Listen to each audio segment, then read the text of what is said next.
Tonight, Washington, D.C. pushes back, suing the Trump administration over the National Guard's deployment in the nation's capital. We examine the ramifications of the president's crime crackdown and vaccine showdown. You promised that you would not take away vaccines from anyone who wanted them. Robert F. Kennedy Jr. and Senate lawmakers square off over COVID-19 policy changes. Is the White House standing behind its HHS secretary? Plus, what's in a name? The Department of Defense gears up for a rebrand, the reason behind the name change, and the message the Trump administration is signaling to the world as the leaders of Russia, North Korea, and China unite on the global stage. And with flu season around the corner, the prescription from doctors to get ahead of it. Our Friday Faith Nation panel weighs in on all of this and more tonight on Faith Nation.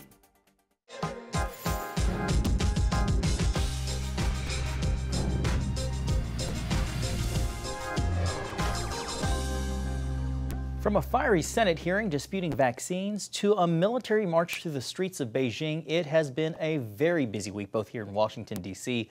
and around the world. Welcome to Faith Nation. I'm John Jessup. Well, here to break it all down and help bring clarity is our panel of experts, CBN senior White House correspondent Kelly Wright and CBN News chief political analyst David Brody and CBN senior international correspondent George Thomas. Welcome to all three of you. George, we'll get to you in a moment, but first what I'd like to do is start right here in Washington, where D.C. officials are suing the Trump administration over the ongoing presence of the National Guard. The president appears unfazed, saying he plans to put troops in other major cities in order to fight crime, while the Guard's tour in D.C. has been extended through December.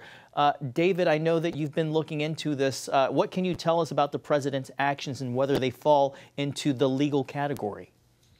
Well, how about this as one line or one word? Murky. There you go. Back to you, John. Seriously, it is murky. First of all, you've got D.C. and then you have the rest of the cities, right? Or as President Trump calls them, hellholes, Chicago, Baltimore, etc. You know, as it relates to D.C., the president clearly, head of the National Guard there, he has more legal jurisdiction, if you will, in D.C. As it relates to these other cities, that's where the murky issue gets in. And quite frankly, you can make the argument that it could be a bit murky in D.C. Look, here's the bottom line on all of this as it relates to the legal aspect of it. The Posse Comitatus Act in 1878, I know, John, you were around back then. I understand. I was around as well. We covered it when it happened, John. And when that went down, basically it just means that the military cannot execute civilian law, carry out civilian law. There's a carve-out in the Posse Comitatus Act, which says, well, if the National Guard is just actually assisting federal law enforcement, CIA, FBI, that type of thing, federal agents, then that's okay. So that's going to be one legal argument that the Trump administration is going to make. And the other one could be if the Trump administration decides to invoke the, wait for it, 1807 Insurrection Act. I don't think we were around for that one in 1807, John. But that one actually says that you can use the military loosely to enforce civilian law, but that one is generic, kind of murky, doesn't really define it specifically. So these are the legal contours, and I've just, you know, I'm not a scholar, I'm not a legal scholar, I'm just an anchor with makeup, but that's kind of where we're at, John. We're going to have to open both of us up to do some carbon dating there. Kelly, the White House has faced a string of legal losses this week, 3 in one day. Lower court judges struck down the president's use of the National Guard in Los Angeles earlier this year, his firing of the Federal Trade Commissioner, and using the Alien Enemies Act to justify the deportation of suspected gang members. Kelly, I got to ask, is the White House at all deterred by any of this, a pattern of losses at the federal level? No, they're not. They're looking at ways of how they can legally maneuver around all of these impediments as they look at this. The president's very clear on what he wants to accomplish in all 3 of the above mentioned cases, even getting back to National Guard troops on the streets here in the nation's capital. And the president remains forward thinking and putting National Guard troops on the streets in Chicago, and even giving notice that he'll be sending in ICE And of course, a lot of people on the ground in Chicago are preparing for that and even protesting against it, those who do not want ICE or the National Guard there. But the bottom line is the president wants to move forward with his plan, deal with the legal consequences later. He believes he has the authority to do so and is acting within his constitutional authority. And there will be challenges. He expects that. He calls those challenges coming from the liberal left and woke. And he wants to remain focused on his agenda. And his agenda, as he has stated very clearly, is to make America great again, make America cities safe again. His way of doing that is helping the nation's capital with national guards. He intends to do the same thing in Chicago. He's even looking at some other cities to do and accomplish exactly what he wants, the legal challenges notwithstanding. And as David and I talked about earlier this week, he sees crime as a winning issue. I want to break away for a moment to hit something that we saw earlier this week. Tempers flared during Thursday's Senate Finance hearing with Health and Human Services Secretary Robert F. Kennedy. That's where we heard words like charlatan, crackpot, and liar being tossed around as Democrats called for Kennedy's resignation over the firing of the CDC's top official and recent changes to vaccine availability. I want you to take a listen. Everyone who wants it, that was your promise. No, I didn't. I never promised that I was going to recommend products with which there is no indication. When you said, and I know you've taken $855,000 from pharmaceutical companies, Senator. Did you hold up a big sign saying that you were lying? Do you agree with me that the president deserves a Nobel Prize for Operation Warp Speed? Yeah, absolutely, Senator. That was phenomenal. Let me ask you. But you just told Senator Bennett that the COVID vaccine killed more people than COVID. Wait, that was a statement. I did not say that. What you're seeing there was Kennedy also receiving some pushback from Republicans like Senator Bill Cassidy. He accused him of undermining President Trump's success with vaccines during the pandemic. Kelly, I'll start with you. What's the White House saying tonight? Does RFK Jr. still retain the president's confidence? Right now, yes. Publicly, they are standing by their man. The president is standing with Robert Kennedy and sees that Bobby Kennedy is actually trying to implement a plan called MAHA, Make America Healthy Again. He probably anticipated that Bobby Kennedy would come under some scrutiny, but for public sake, he is standing behind him. Now, behind closed doors, they might be talking, having some very tense conversations about the way forward. We'll wait and see. You know, go ahead, David. Yeah, John, I would just simply say that the polling would suggest that the MAHA movement is popular, especially in suburbs, families, independents, that type of thing. So I think Kennedy's on pretty solid ground. But it is pretty rich if you think about it. Democrats trying to lecture RFK Jr. on science when they can't even get the genders right. I mean, they're talking about 143 genders one day and 175 the next. They're talking about gender transition surgery. And Al Gore, I believe, said the planet was going to end in about 10 years, and that was 25 years ago. So if you put it all together, you wonder how much credibility Democrats have coming at RFK when it comes to trusting the science. We're going to have to leave it there. It was a busy week. We also wanted it's important to note that there were Democrats and Republicans who were actually asking the questions yesterday. Got to point that out. That's very true. Gentlemen, we're out of time. Kelly and David, thank you so much for your time. Well, coming up, China flexes its military might and Putin sends a warning to Western leaders. We discuss that and other major international headlines when Faith Nation returns. Well, welcome back. The world witnessed some major moves on the international stage this week. China putting its military might on full display, Israel expanding its war in Gaza, and new details about Iran's nuclear program. With that, let's return to our second panel with CBN senior international correspondent George Thomas, and back again, senior White House correspondent Kelly Wright. Gentlemen, good to have you again. So let's start with China. President Xi Jinping stood shoulder to shoulder with Vladimir Putin and Kim Jong-un at a massive military parade in Beijing. George, what do you think Beijing is trying to project with this show of force, and also why now? Yeah, so two very important questions there, John. So he invited 4 leaders of 4 different countries, well, including China. So you had the Russian leader, you had the North Korean leader, you had the Chinese leader playing host, and then you had the Iranian leader. Some have dubbed these 4 people as the 4 countries as the axis of aggressors.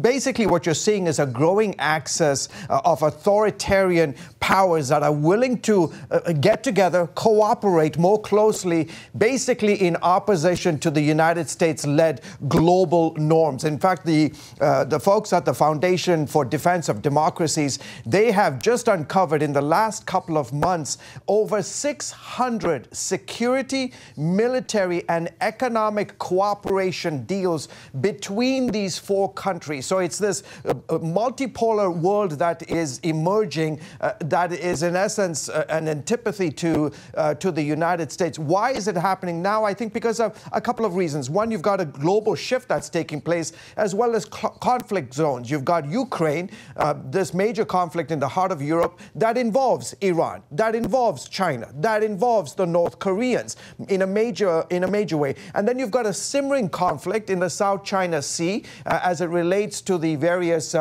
shoals and the Philippines, and obviously with Taiwan as the central piece in that brewing conflict. Again, all 4 countries are involved, and I think Beijing is playing this as a way of saying, listen, we're going to need your help, the potential help in dealing with the issue with Taiwan and the South China Sea. But basically, you have a multipolar world that is emerging and that is trying to pose a significant threat to the United States, and the American audience needs to understand the ambitions of this axis of aggressors that's taking place today. A clear message of counterbalancing the United States' global position. Kelly, as a follow-up, the president had some pointed words today about the countries growing closer to Beijing. What did he have to say? Look, here's the main thing. He took to Truth Social to actually put his point out. He said, looks like we've lost India and Russia to deepest, darkest China. May they have a long and prosperous future together. President Donald J. Trump. Here's if you look at the exterior of what's really going on and look at it in its entirety, George is right. China remains an aggressor. China wants to have world domination, including over the United States. President of the United States making it very clear he will not stand for that. He will step in and try to block that. He faces quite a task when it comes to China. Xi Jinping is adamant about bringing the BRIC nations together and other nations together, including in Africa, to actually try to cut off the United States and its power and try to seize the opportunity to not only dominate the United States militarily, but also through the economy. Can I say something real quickly, By all John, means, as go well? ahead, George. What's also very, very important here, and I think is alarming, India has played a very crucial and a very strong ally to the United States. You know, between the fight between the former Soviet Union and India, and then you've got Pakistan on the other hand. The fact that this administration is going hard on India, you know, levying these 50% tariffs because they're guzzling oil from Russia is a big concern, and those who watch the region are very alarmed that the White House is taking such a strong position, because in reality, the United States needs India on our side, does not need India on the other side. And also, India was part of the celebrations in Beijing as well. So it's a big concern. It is interesting to note, because there have been overtures by multiple administrations to India to serve as a counter to China's influence in the region. So interesting to note there. Speaking of military domination, as you were hinting at, Kelly, while Beijing was showing off its forces on the world stage, here at home, President Trump is moving to rename the Department of Defense as the Department of War, which is what it was originally called. Kelly, that involves an act of Congress, but the president says he's going to do it, and the White House is clearly trying to send a message with that. How's it being received here in Washington? Well, a lot of people are questioning it, saying, why now? Why do we need it now? The president has already signed an executive order, is preparing to do that, to actually start using Department of War as a secondary heading, if you will, under Defense Department. Then you have Pete Hegseth, who is the Secretary of Defense, will be using that as a second line Department of War. And like you said, he'll have to get an act of Congress to actually pass it. It's interesting also because he says he's the president who wants to end wars. I want to switch gears, though, to another country we've been talking about, Russia. President Putin warned today that any foreign troops deployed to Ukraine, even as a peacekeeping role, would be considered legitimate targets by Moscow. And of course, that's in response to the Coalition of Willing announcement today saying that they would be there to back Ukraine in any peace deal. George, how seriously should European leaders take this threat? I mean, I think they are taking it seriously, so serious that there was a report overnight in the last 2 days, actually, from a British newspaper, The Independent, that basically reported that France was sending an alert to hospitals across France to basically prepare for the potential of a conflict on the European continent between now and March. But look, listen, this is a challenge that the Trump administration is going to face, trying to end this war. It was a promise that he made during the campaign, and he's not been able to do it. And the reality is that one side of the conflict wants to end it, the Ukrainians want to end it, and there's clearly no evidence that the Russians want to end this. Final word to you, Kelly, in the 15 or seconds that we have left. Well, this is why NATO and the EU, all of them would like the president to take a tougher stance with Vladimir Putin to actually impose those sanctions and those secondary tariffs to create an economic collapse within Russia. Russia doesn't have the money. Of course, after dealing with China, it may try to get some cash infusion from them and military strength, but they want to cut off Russia. All right, CBN Senior International Correspondent George Thomas and Senior White House Correspondent Kelly Wright. Thank you so much, gentlemen. Have a great weekend. Thank you. Coming up, vaccines under fire in Florida just as flu season starts heating up. We break down what it means for you and your kids when we return. Welcome back. Florida is pushing to become the first state to eliminate all vaccine mandates for school children. State Surgeon General Joseph Ladapo says it's about giving parents more control over their kids' health and called current rules, quote, immoral. Health experts warn this could lead to outbreaks of diseases we haven't seen in years, like measles and polio. Florida Governor DeSantis says it's part of a push for what he calls medical freedom and announced a new commission to shape future health policies. No timeline yet on when these changes will start. Well, for more on this, while we keep an eye on the upcoming flu season, we're joined by CBN medical reporter Lori Johnson. Lori, it's great to see you. So how big of a deal is Florida's move to eliminate vaccine mandates, and do you anticipate other states following suit? Well, John, Florida lawmakers have to pass a brand new law to get rid of the vaccine mandates for children for some of the most serious diseases, such as mumps, measles, rubella, polio, diphtheria, and tetanus, because these vaccine mandates are state law, and it will take a brand new state law to get rid of them.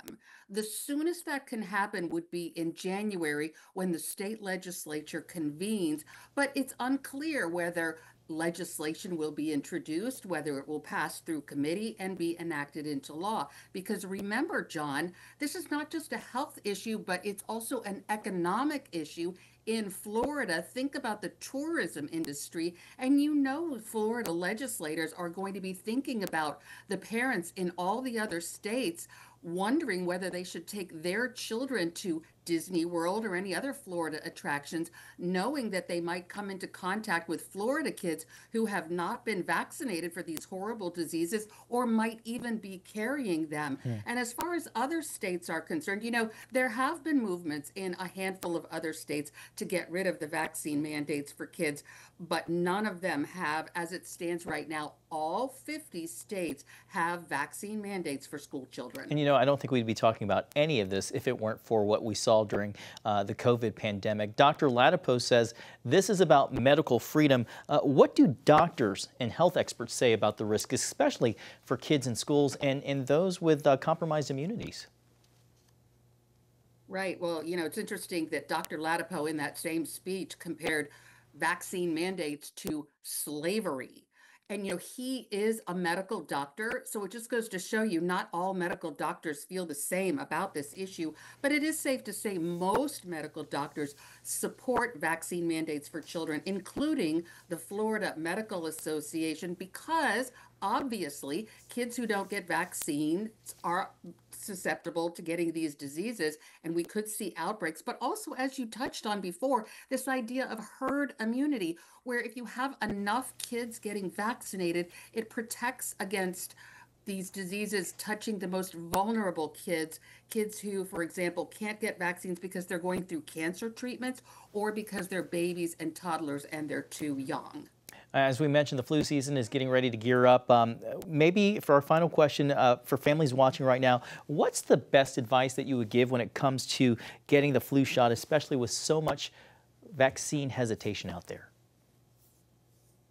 Well, you know what they always say, talk to your own doctor and get advice from your own doctor about your own situation and your kids. But as a general rule, it's recommended kids ages 6 months and older get them.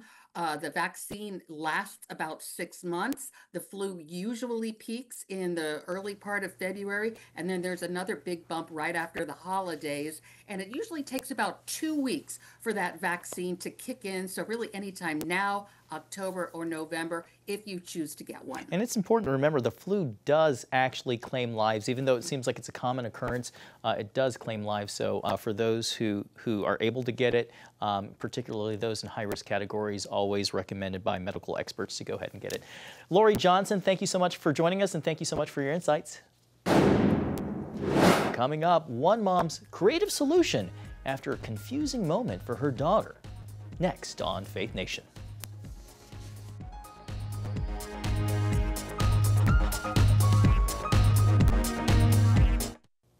Finally tonight, a mix-up on a bus ride home led one Texas mother to come up with a creative solution to prevent it from happening ever again. Donna Duke's 4-year-old daughter was on her first ever bus ride home from school when the driver realized they didn't know where her stop was. Donna's daughter was too overwhelmed to remember her mom's phone number. She was eventually dropped off at her home, but the situation inspired Donna to create a device that connects children with their parents at the click of a button. With the help of near-field communication and 3D printing, Donna created a keychain that, when scanned, will display the parent's home phone number. I put it on my kid's backpack and texted the teacher to try it, and she wrote me back that it worked. Thursday, she had one, and then on Friday, my friends were like, I want one. Now Donna's friends are encouraging her to open her own Etsy store so more parents can get their hands on that simple safety tool, and definitely handy, and I think solve the problem right there. Well, that's going to do it for tonight's Faith Nation. We hope to see you again back here on Monday. Have a great weekend.